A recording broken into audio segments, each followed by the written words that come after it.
Hey, what's up, world? It's Marcos Luis back with another episode of OneMicNite, the podcast that brings you stories of artists and people on their journey, helping to guide, answer questions, and motivate you in the business and life. I'm really excited today because my guest is a host of a radio show. She is an author and she's the CEO of Brown's agency.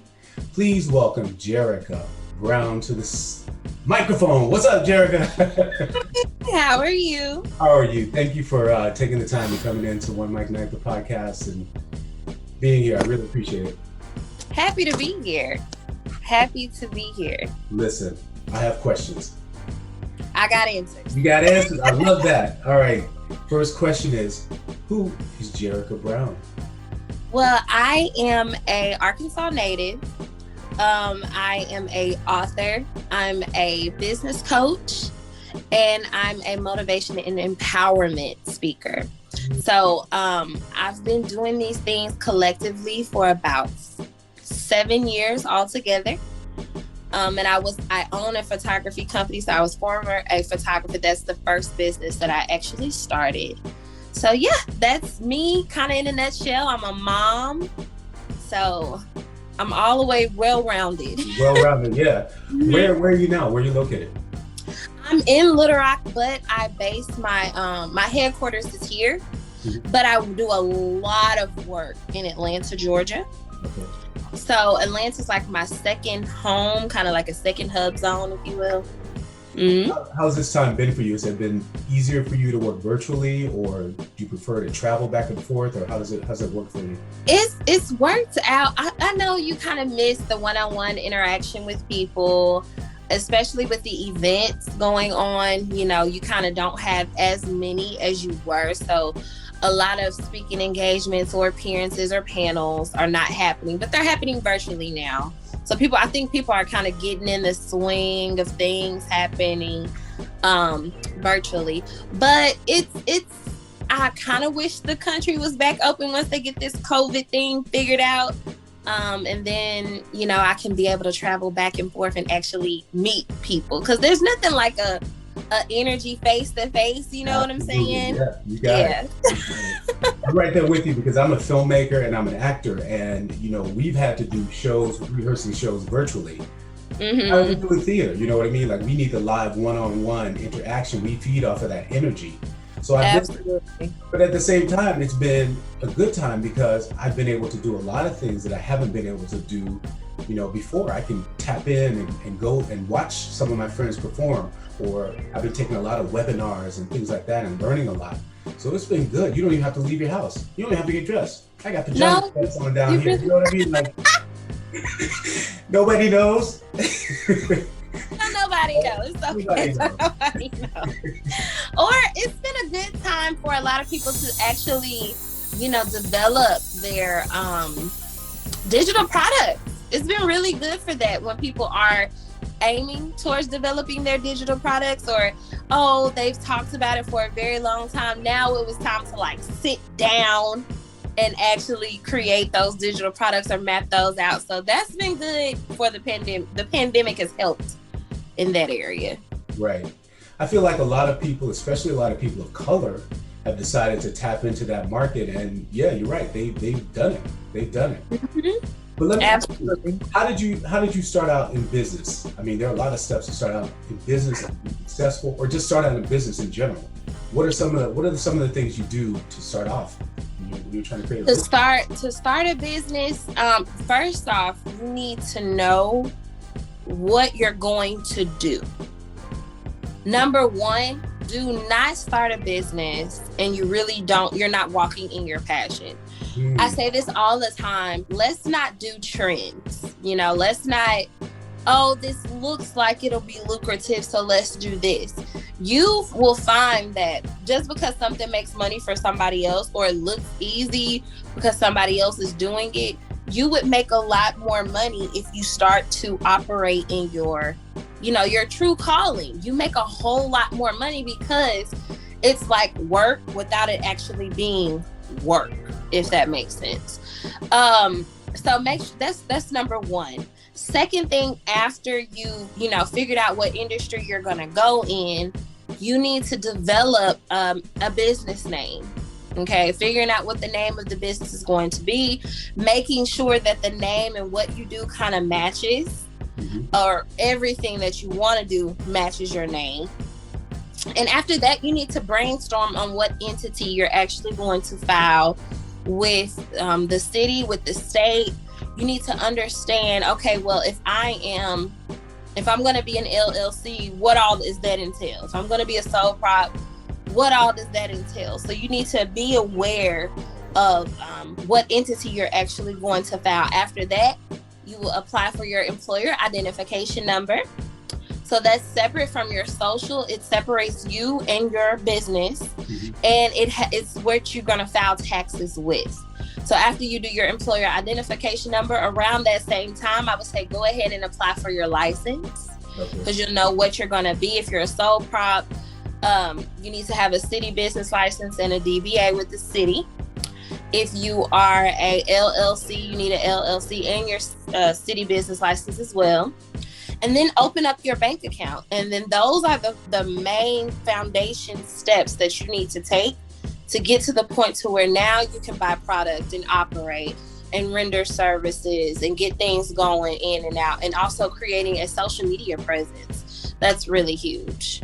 That's been big, especially in the last few years, How important is that? Social media is super important. Now, when the country was open, the main thing I would tell people to do is, most people will strictly rely on social media. That is not how you're going to get all the exposure that you need. One, you need to be engaging. So look on Eventbrite, look on Facebook, and find events where you can also network. Even though social media, yes, is the wave, social media is going to tell people a lot about you. It's going to tell people a lot about your business, because more so Instagram, you use different platforms for different things. Instagram is more so of the show me. Everybody's showing their resume, what they can do, how they can operate, skill set they may have, talking points, classes. Instagram is the show me. Facebook is more community oriented. So if you have a local event, you'll be able to go to Facebook and kind of rally those people up, or get volunteers. Or if you're a basketball team, it makes sense for you to market all of that on Facebook. Twitter is more so of a discussion forum. So they have a whole lot of conversations back and forth on Twitter. Right. So if you know what each platform is used for, then you'll know how to properly use each platform, because they are very important to your success. A lot of people will get on Instagram and won't get on anything else. But if you just focus on a national, think of Instagram as national, because you can reach so many people. If you just focused on Instagram and you left Facebook out, you're missing that local community feel.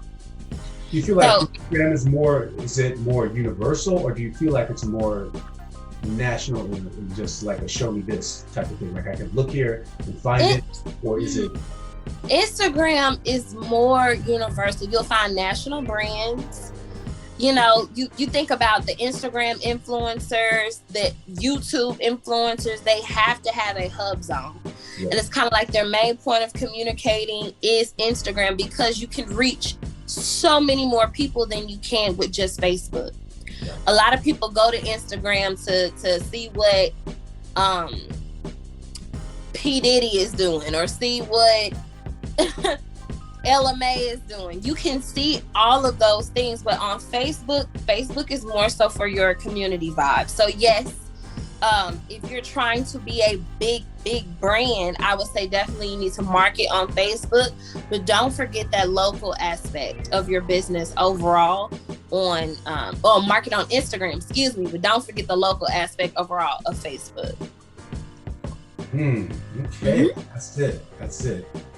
So you talk about getting the LLC. A lot of people I know, I'm starting a business now, got my LLC. They don't know what to do afterwards.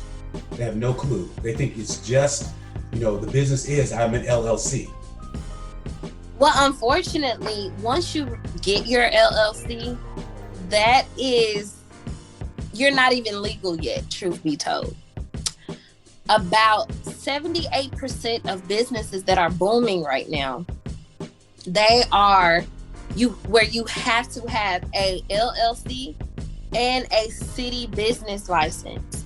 So not only are you registered with the state, you have to be registered with whatever city you reside in. Some cities do not require you to have a business license for certain entities that you go in, but others do. And majority of the states have this where you have to have a dual license. Okay. So you have to have permission to operate in that city and state.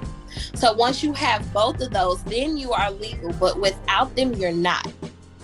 Yeah. So if you say, oh, I got my LLC, look, let me post my LLC on Facebook. Well, unfortunately, you're not a legal business entity. You just paid the Secretary of State $50 to $100 or whatever the license fee is in your state. You just paid them to have a piece of paper because you're not legal yet. Right.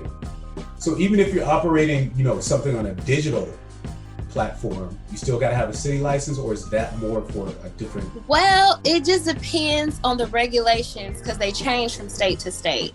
I'm well versed in state to state business because that's where I pride myself. I don't want to just be a local business coach. I want to be able to reach other people in other markets because that's where I see my most value. So every state regulations is different. I know here for a podcast that brings in revenue through ads, yes, you do have to have like a city and if you do decide to be an LLC, you need to have your city and your LLC license. Designers, online salespeople, authors, artists who's trying to sell their work on the side of the street or at a market fair, you have to have a city license as well here. And I know in Atlanta, Georgia, it's kind of the same. Okay. Mm-hmm. Where did your drive come from to do all this? How did you get started in business, and what's your mission? My start came about 2014. I wanted to start a photography company. Photography was an outlet for me, and it was very therapeutic for me. So I was driven by, I want to start this company. But a lot of the people that I asked, even people who looked like me, people who didn't, people were not willing to share knowledge. People weren't willing to say, hey, this is what you do, this is what you do, this is what you do. And I came to the conclusion, well, it may not be that they don't want to help, or it may be that they're intimidated, but it also could be that they don't have their stuff together either. So I can't tell you, I'm not going to embarrass myself and say that I'm in this field and tell you what I don't know, right? So I was like, well, and I'm the type of person, I want an understanding for myself. Someone can tell me something and I'm going to absorb that information, but I'm also going to go do further research to make sure I know it for myself, right?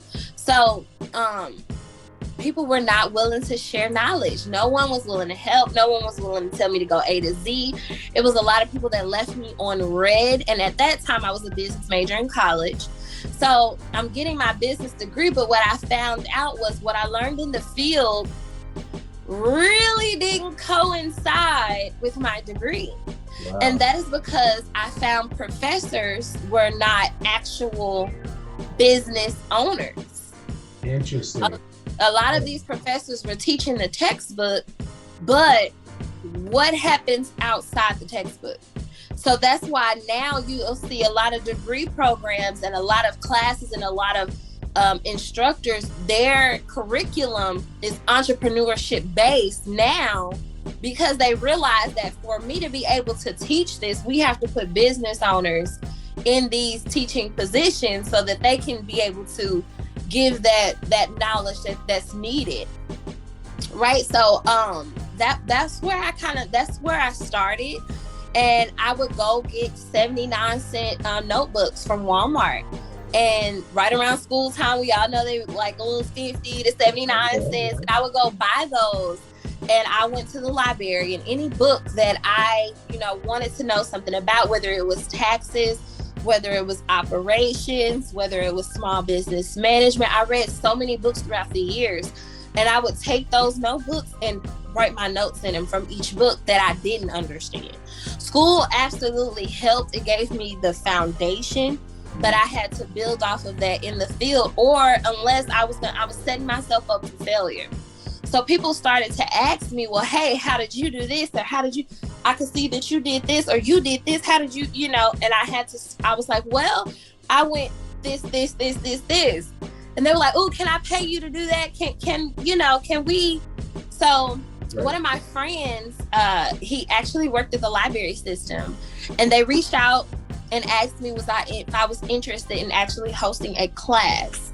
And I said, absolutely. It was for the community. It was free, and it was 12 weeks. And I said, absolutely, I'm down for it. And I had 15 people show up for that class, and I got them all registered. And I was just giving out information. But from that, the next round, the library system paid me to keep that course going. And I was in a predominantly Black community.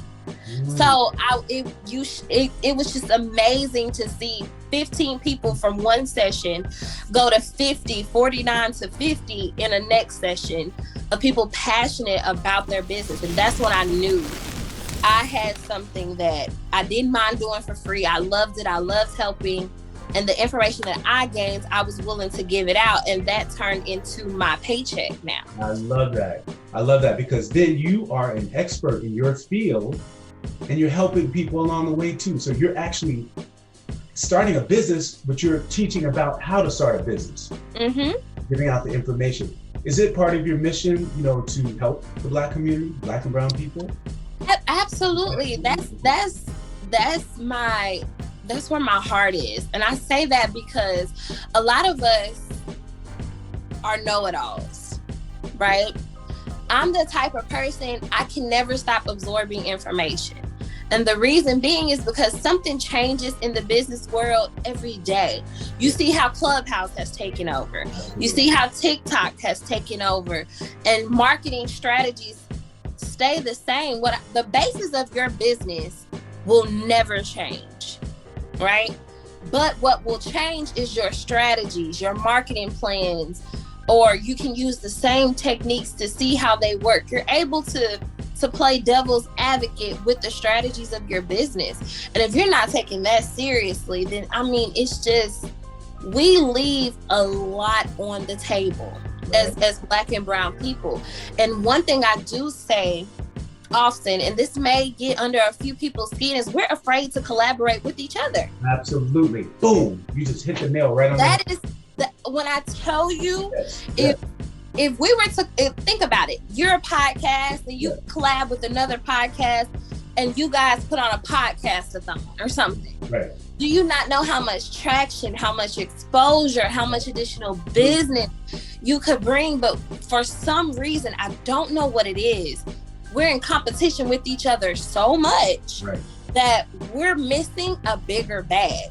Right. So it always keeps us in this kind of like crab in the barrel. You just took the mentality. Word. Yep. And I see it all the time. So I have to tell people, because I'm going to be very honest with you here. I'm going to be very transparent. I don't take everybody on as a coaching client. Now, anybody can buy a workbook. Anybody can get a consultation. Anybody can take one of my classes through my academy. Anybody can do any of those things. But for one-on-one personal coaching, I take people who are hungry. Right, yeah. And everybody is not hungry. And I take people who are coachable, who are teachable, and I don't work with know-it-alls. Because if you know it all, then what do you need me for? What do you need you for? Right. Yes. Right. Yes. So I'm very cautious of that. And I think as us as Black and brown people, if we come out of that competing with each other and realize that even though if it's the janitor or if it's the CEO, you can learn something from the janitor that the CEO can't teach you.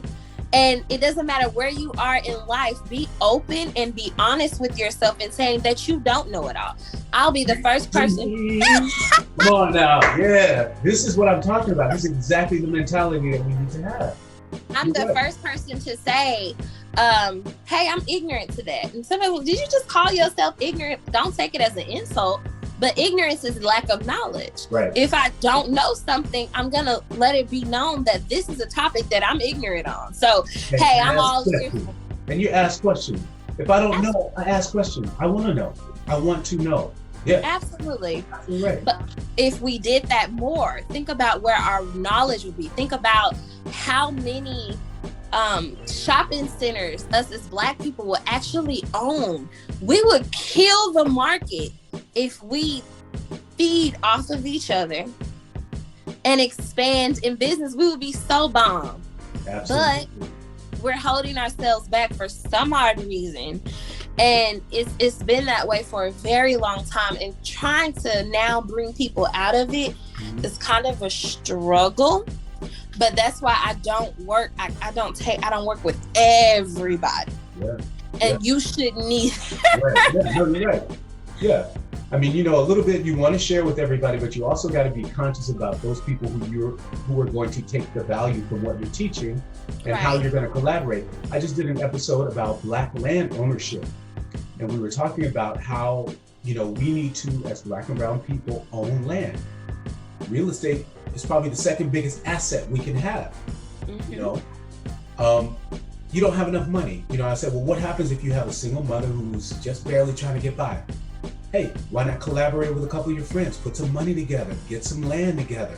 You know what I mean? Like, better in numbers. I want everybody to win. I'm not competing with anybody. I do my thing, you do your thing. We got to collaborate to make this, more unified. That's everything. If you think about one thing I do look at is a lot of us are we want the easy way out. Right. Yes. We want the easy way out. And oh my God, we are afraid of failure. Right. Yeah. And I'll tell anyone the best lessons that I've learned in business came through failure. Yes. I bumped my head a few times. I had an IRS audit. I had the state come and inspect my business. I had a flood in my place where I had to make sure my building or my suite that I was operating in was insured and everything in it. These things are things that cannot be taught. You have to be open to experiencing those failures. But guess what that did teach me? I can go back to my clients and say, make sure you do this because this happened to me. Or make sure you focus here, or make sure you do this because through personal experiences, I'm able to actually teach a right way from my failures, which makes me more valuable as a coach because I've already experienced it, if that makes sense. Absolutely. There may be a loss. You take the loss and you learn the lesson. That's what you have to do. Most definitely. Absolutely. We can't be afraid of failure. Don't be afraid. Not at all. Nope. The best lessons are learned in failing. But guess you will never stop failing as a business owner. Absolutely. You will never stop. But if the only way you fail truly is if you don't look at the lesson that you was being taught in that moment. That's a true failure. Absolutely. I want to talk about your books a little bit too. You got 4 books, 3 books? 3, and I'm working on. I'm about to release my 4th publication. Okay. So you have one called Confessions of a Boss. Now, first of all, I got to say this before you even get into that. This right here, this is a definition of a boss. That's what I'm talking to you right now, because I peruse your website and all the things and all the information that you're giving. This is what a boss does. A boss shares.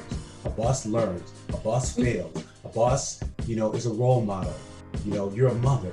You're a business owner. Like all these things. That's what a boss is. So thank you. Yeah, and I'm meeting you for the first time, but Confessions of a Boss.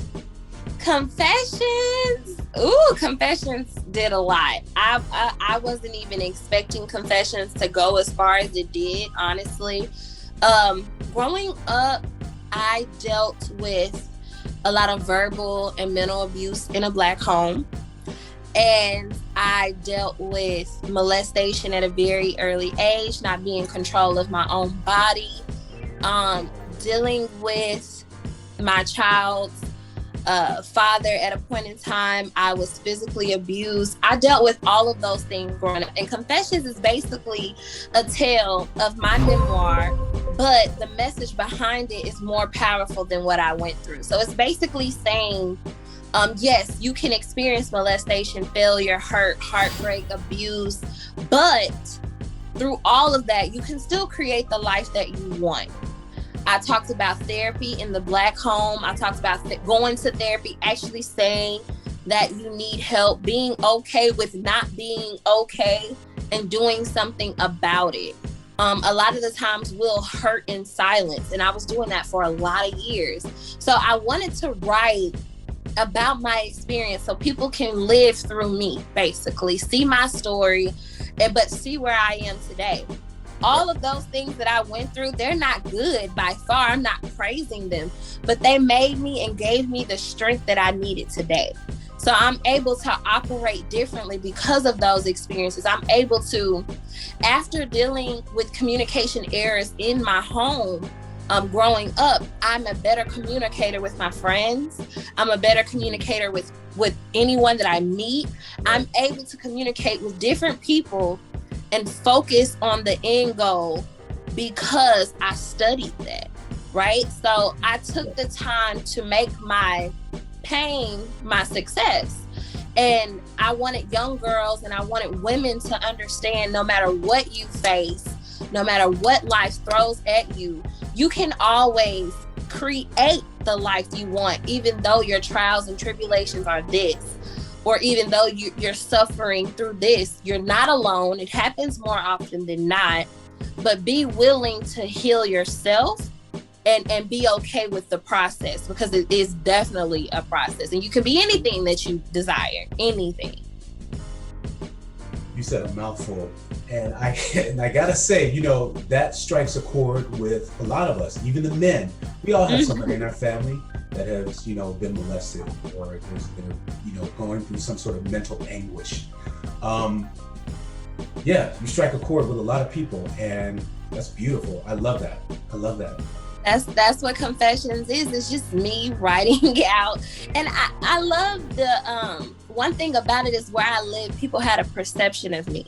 Oh, she has a perfect family. Oh, she's spoiled. Oh, this. What could she ever want? Da da da da da. And people had no idea until I wrote my book. So it was it blew my mind the way the sales went through the roof, because I wasn't giving out advance copies. I was just hinting on the topics that took place in my life. I was just, hinting, hey, this is kind of the gist of it. And I was giving the message. And when people started reading oh my God, I want to go to therapy. I'm able to go to therapy. Some of my family healed some old wounds that they had. And I did not expect that to happen. I was literally writing to my target audience, which was women and young women, young girls. So that's where my focus was when I was writing it. But the amount of people it touched, I was not expecting. So I feel like that was my purpose to write that out, because it did, oh my God, it did some amazing things, especially not just for me, just for people in general. And I was overwhelmed. So I'm writing I'm almost done with my second personal book.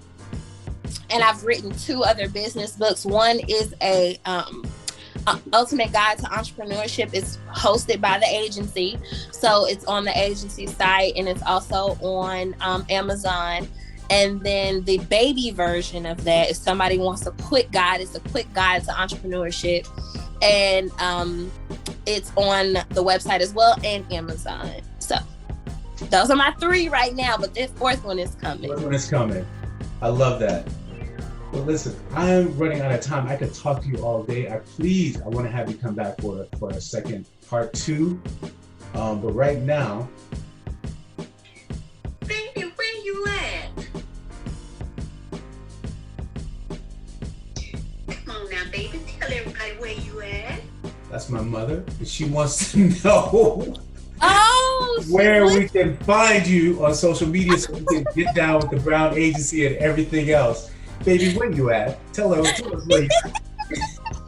You can follow the agency on Facebook and Instagram at Brown's Agency. And if you want to follow my personal author page and motivation empowerment speaker page, you can follow me on Facebook and Instagram at Simply Jerrika. I love it. I want to thank you so much for coming on the podcast. Please, I want to have you back for a part 2. We only touched the bird with this one. Everybody, make sure you follow Simply Jessica, the Brown Agency. She's the CEO. She's got the motivational books. You can get them on Amazon, Walmart, everywhere. This is a boss right here, and I'm so honored to have her on the show. Thank you all for watching this episode. You can find it on YouTube at OneMicNite. OneMicNite is spelled OneMicNite. You can follow me at Marcos Luis, MarcosLuis. Go to the .com. You'll find all the social media links, and we'll see you next time. Thank you.